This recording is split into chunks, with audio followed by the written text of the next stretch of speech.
You're listening to The Briefing, first broadcast on the 31st of October 2025 on Monocle Radio.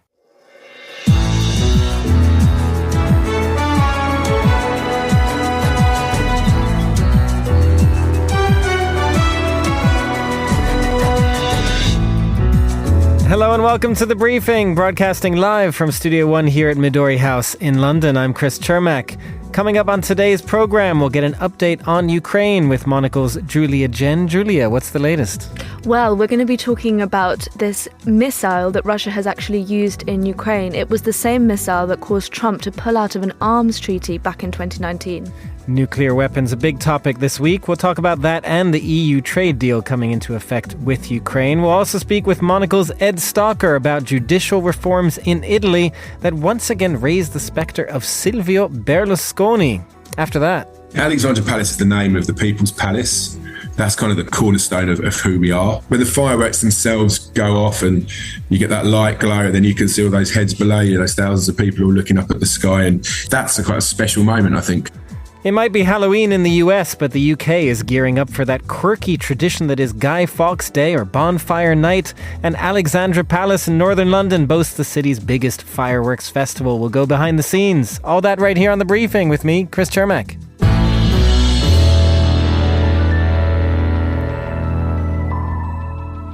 And happy Friday to all our listeners. Happy Halloween to those who celebrate. We're going to start today's show, though, with a wrap of news out of Ukraine. And joining me now in the studio right here for that is Monocle writer and Ukraine expert, Giorgia. Giorgia, good to have you. Good morning. Are you a Halloween celebrator? I think I'm too old now. Is that okay to say? You're in that middle, like once children maybe. Anyway, yes, it's like, what do we do as I'm just going to a dinner party and maybe having some pumpkin. I don't know. Not dressing up for the dinner party? No, absolutely not.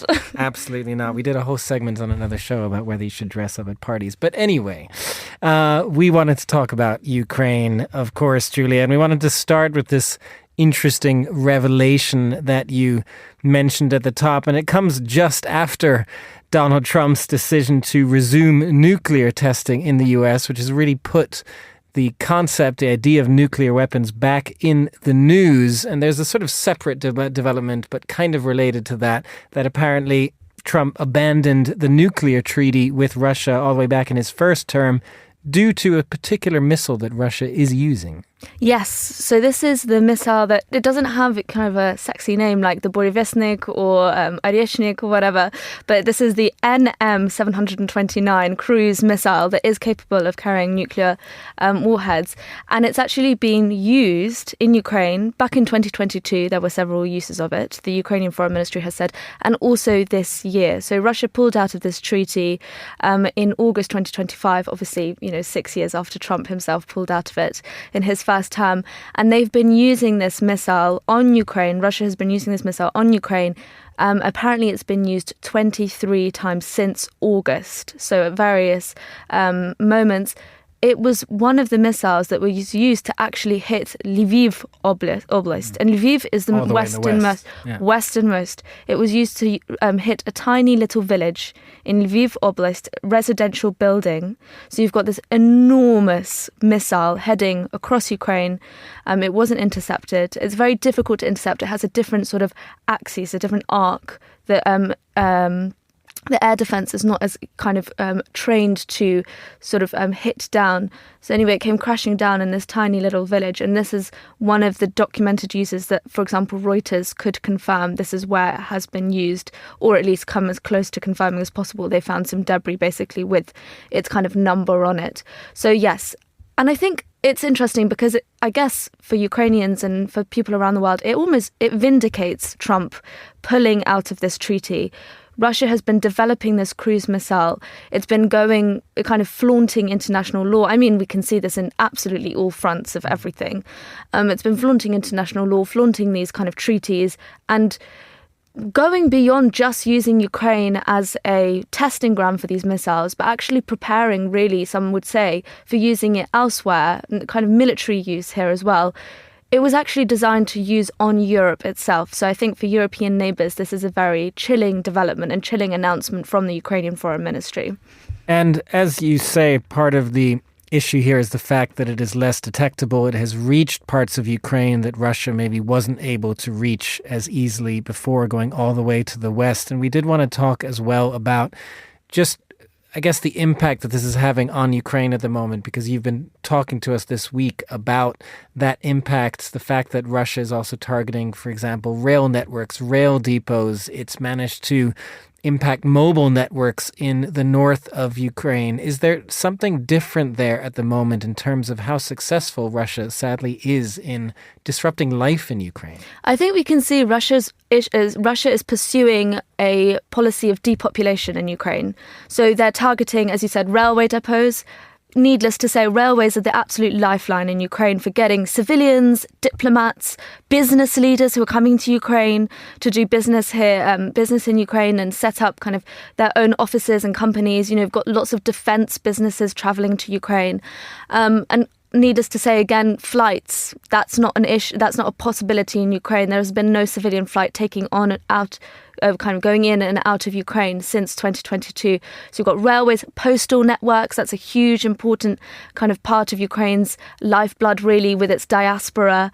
Postal networks. So yesterday we had a postal service office in Kyiv that was targeted by a parcel bomb, and that's fitting into a pattern of postal services. Mobile network, as you said. So in the last week, Chernihiv in the north of Ukraine, mobile network almost vanished because of Russia's strikes. Electricity, heating, gas, it goes on. My family in Kyiv have been sitting with intermittent electricity, so no light. And we're getting into the really dark months of the year. It's really demoralizing sitting in your flat, kind of having the lighting flicker on and off, not being able to charge your phone without going downstairs, you know, to a generator, not having heating, just feeling the temperature drop and drop and drop. So we're seeing Russia basically making daily life really difficult in Ukraine, no matter how far away you are from the front line. And of course, in the front line, you've got different issues. You've got drones targeting just civilian cars. You have to have netting constructed over motorways just so you can go to the shops or you can go to drop off your kids at school. Daily life. And I think that's the real thing, the connectivity with the outside world. And I think that's the kind of warning signs that also European nations should really be looking at. It's just the general kind of, oh, can I go out to the shops? Can I charge my phone? These tiny little luxuries that we take for granted every day here. That's what Russia is targeting. And is there a different character to that at this point, Giulia? Because I do remember, you know, visiting Ukraine 6 months into the war. And at that point, there was talk of Russia trying to do this. Certainly, this is what it wanted to do at the start of the war as well. And at that point, there was this sense that, well, it's not really succeeding, in part because it attacks a rail network, and Ukraine was resolved to rebuild as quickly as they destroyed things. Is that resolve still there? Is that what Russia's testing right now? I think so. Ukraine hasn't dropped the pace in rebuilding, and I don't think foreign companies have either, who are investing in infrastructure projects in Ukraine. And we've seen the first examples of businesses rebuilding using the Ukrainian government-backed loans to kind of restore their operations and restore their infrastructure.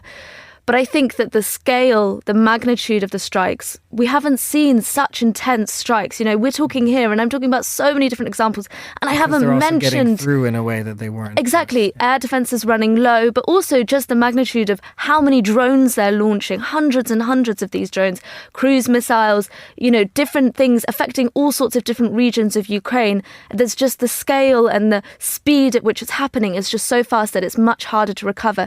There are criticisms of the Ukrainian government of how little they did to protect critical infrastructure ahead of the winter. So in the summer, everyone knew that's what Russia was going to be targeting, pursuing this policy even more kind of closely of depopulation. And there is criticism there, but at the same time, the speed at which it's all unraveled was very difficult to sort of prepare for almost. Just finally, Giulia, we did want to talk also about Europe and the role that they have in Ukraine. There's been a lot of talk about whether, say, Russian assets would be handed off to Ukraine. But also this week, there is a new trade deal that has come into effect between the European Union and Ukraine.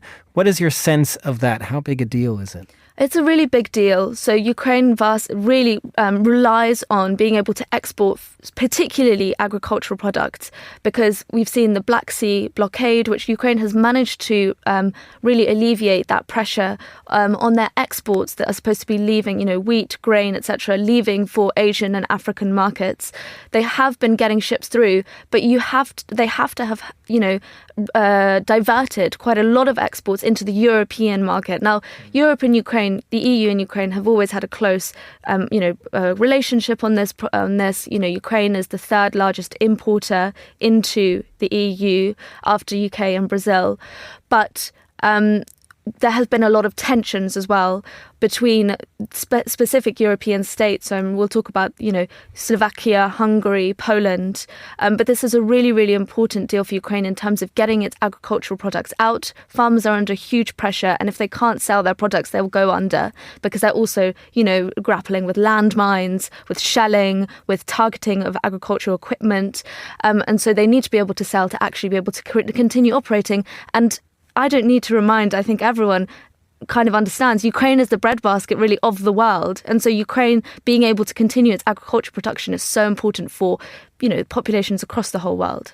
And it will be interesting to see how Slovakia and Hungary react. They've been so far still blocking Ukrainian imports, but that's a topic for another day. Julia, thank you very much for joining us. Monocle's Julia Jen there. And now here's Anita Riota with today's other news headlines.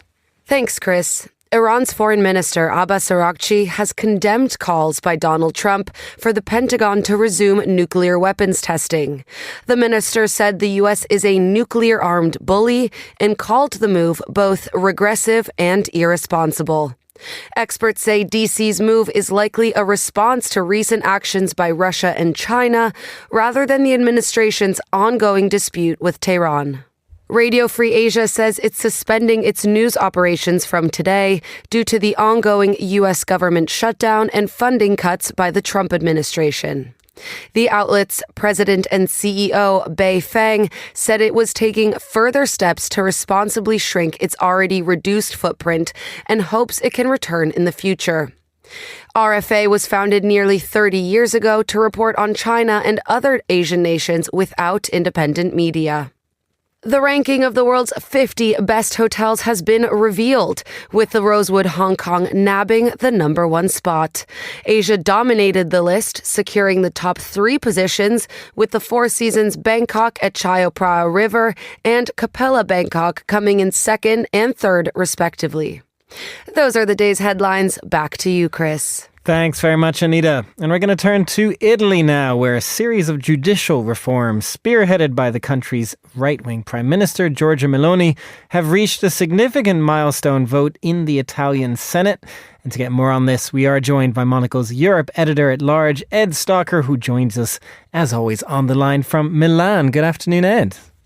Good afternoon, Chris. You always give me the difficult stories to unpack. The difficult story. Well, I did also want to ask you. Don't get too stuck in the weeds, because it is a very distinct possibility. So you need to rein me in. Okay, I will rein you in if you get stuck in the weeds. I did also want to ask you about Ferrari's plush interiors, but we'll get to that after the weeds, or at least trying not to get into the weeds. But let's just then, instead of the weeds of exactly what this judicial reform is, because that is complicated, just take us back to Silvio Berlusconi, because I find it fascinating that as a result of this, apparently there's like placards and posters of Silvio Berlusconi back in the streets. This was his passion project. It is, yeah, indeed. Yeah, Forza Italia, his centre-right party that he, of course, founded. This was one of the things that he long wanted to do. Of course, Forza Italia is part of today's right-wing ruling coalition that we have in Italy. Berlusconi had a few judicial procedures, investigations, you might say, in his lifetime. Just a couple of run-ins? Yeah, he had a few. No one wants to talk about Bunga Bunga today, but he rallied against the justice. He basically said that he was essentially being persecuted by the judiciary in Italy, saying that judges were unduly influenced, judges and prosecutors were unduly influenced. They had sort of left-wing ideology, not entirely dissimilar to, you might say, some of the language that Donald Trump has sort of implied in the past. And so this has been a long-running thing for the right in particular. They've wanted to see this judicial reform. And Chris, it has to be noticed, it has to be acknowledged, rather, that the system does need to be overhauled in Italy. The question is whether what they're trying to do now is the right way to go about it. I say it needs an overhaul because traditionally the justice system is extremely slow in Italy, well behind sort of EU averages. It takes very long to process court cases, times long, there are a lot of bureaucratic delays. But what they're trying to do now is essentially split the role, I won't go into it in huge detail, between prosecutors and judges. Until now, that was a single career path, and you could then choose which one you did. So you could start your life as a prosecutor, and then you could switch to becoming a judge.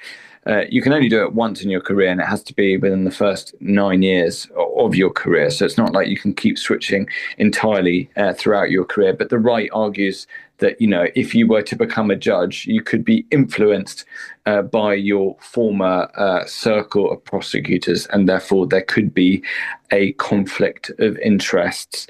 Just to give listeners very briefly an update on where we are, the Senate passed this judicial reform by 112 votes to 59 against and 9 abstentions. That is not enough. They would have needed a 2/3 majority for it to directly pass into law. There now needs to be a citizen referendum, what's called a confirmatory referendum, but which will take place sometime next year. It's thought between April and June of 2026.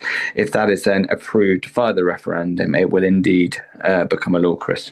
Ed, you gave us some of the details there of exactly what's happening. And what interests me about this is if we look at other European countries, other places around the world, you mentioned Donald Trump, there often is this impression we get that when it comes to the right-wing parties implementing something, that there's almost like a copy-paste blueprint, right, between what they do in different countries. For example, how they crack down on the media, foreign agent laws, and judicial reform is the same thing, right? We hear about it in Poland, in Hungary, all of these places. But as you say, in Italy, this is also necessary. So I'm curious kind of what the difference is here.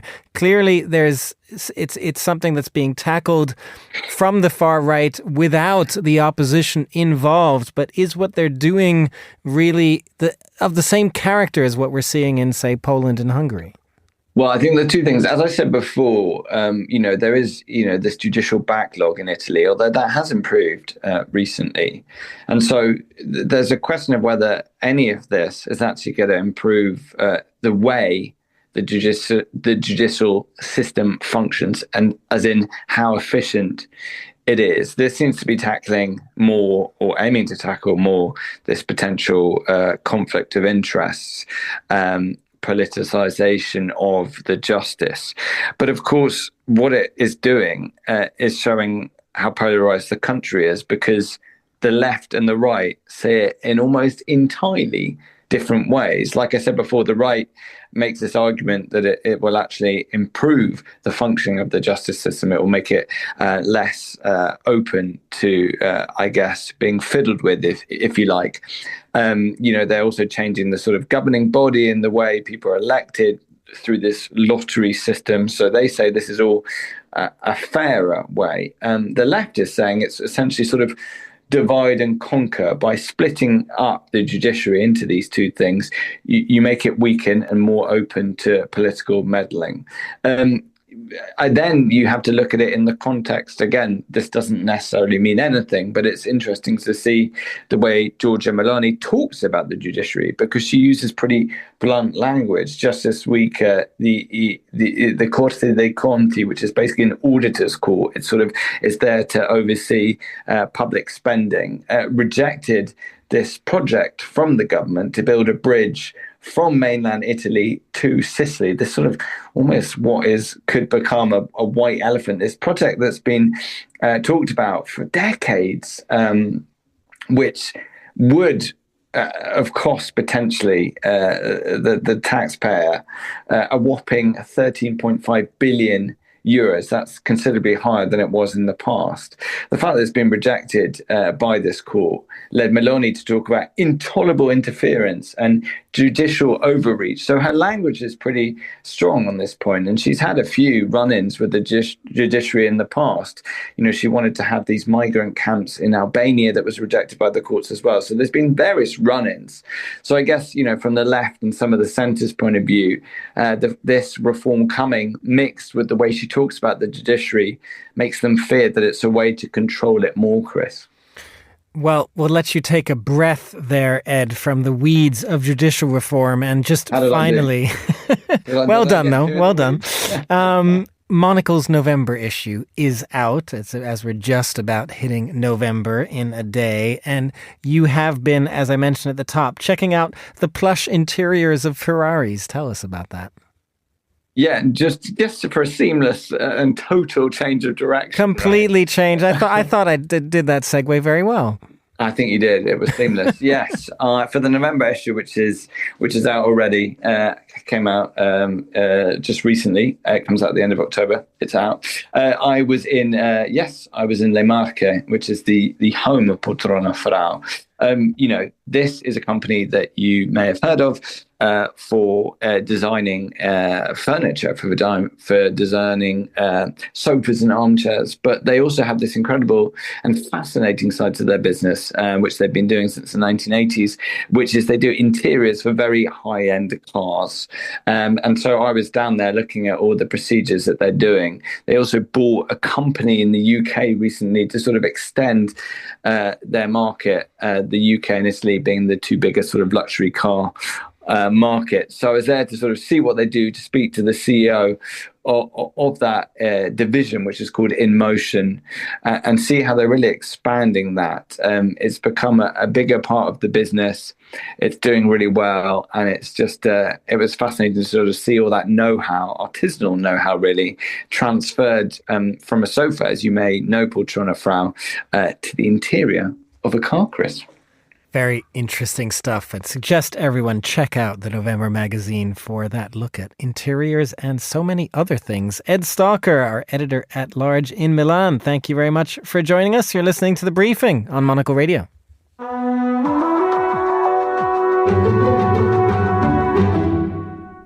And finally on today's show, few cities do autumn celebrations quite like right here in London. And at the top of the calendar sits one of its most spectacular traditions, that would be Bonfire Night. Each 5th of November, thousands of people make their way to the city's parks and viewpoints for a night of fireworks to celebrate the foiling of an attempt by Guy Fawkes to blow up the Houses of Parliament in 1605. One of the most coveted displays happens at Alexandra Palace, overlooking the city's skyline. And this year, the event is bigger than ever. But what does it take to stage London's largest and most loved fireworks display? Ahead of this weekend's celebrations, Monocle's Carlotta Ribello caught up with Simon Fell, Alexandra Palace's Director of Events, Festival and Leisure, to talk about the art and logistics of lighting up London skies, as well as how a 150-year-old tradition continues to bring the city together. Alexandra Palace has been doing bonfire night, fireworks nights, called both things, since about 1873. 5th of November, every weekend, or every 5th of November ever since. So it's a huge thing for what we do, a huge amount of history behind it. We're perched on the top of a hill overlooking London. I like to think of us slightly as like the Sacre-Cœur of London, kind of looking out across the whole of the city. The fireworks festival that we do here, you can see our fireworks festival, but because we're so high up, you get to see the whole of London and all the other fireworks festivals, there are fireworks events that are taking place. But our one's special because we do fireworks, but this year we do a drone display. So we have about 400 drones in the sky that are doing a most beautiful kind of piece to music. And I'm not going to give away too much. You got to see it to believe it. I mean, last year we did it for the first time, and it was a real heart in your mouth kind of moment. And then across the site, we've got a UK's largest German beer festival taking place inside at Alexandra Palace. We've got an outside stage where we've got an old dance DJs. And then we've got a big bonfire. It's a big part of the history of November the 5th. Bonfire night is obviously to have a bonfire. And that's set across the 196 acres of our parkland. So it's an amazing kind of festival at the beginning of the winter, bringing everyone back outside, everyone dancing, drinking, having fun. Now, I can't help but think just about, the logistics of it all because, we're talking about coordinating thousands of visitors. That's a big safety operation as well.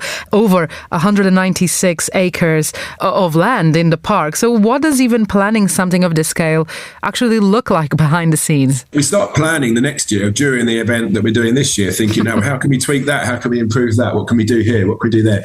But, the cornerstone of it is an amazing team that we've got working for us at Alexandra Palace and the contractors that we use that have been working on the event now for many years and understand the site. We're on a hill. It's very difficult to put on an event of this size on a hill. So it has got some intricacies to it. Now, I know we don't want to give much away and save some of the surprises for the night itself, but this year's event coincides as well with Halloween. So will that theme shape this year's edition of the festival? It certainly will. I mean, when we realised that the date kind of fell, we always do the first Saturday of November, the closest Saturday to November the 5th.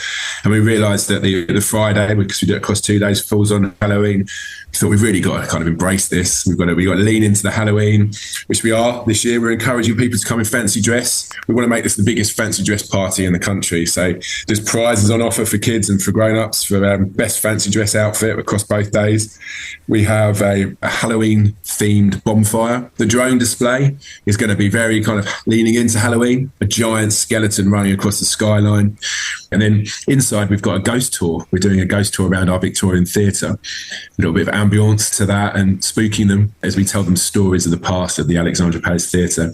The ice rink will be operational so people can come and do some ice skating before or after. And as I mentioned earlier on, the German Beer Festival, it's the biggest one in the country. We can fit 5,000 people into the hall, all singing along to the band. It's cheesy, it's fun, it's a lot of laughs. Hearing you describe, just the scale of everything that's happening as well as the fireworks, it just makes me really think about this idea of fireworks as a very democratic activity because they bring in every kind of Londoner and people from all walks of life and is really expanding on that idea of the city as a shared public space. Is that something that's in your mind when curating the programme? Definitely. I mean, Alexandra Palace is the name of the People's Palace.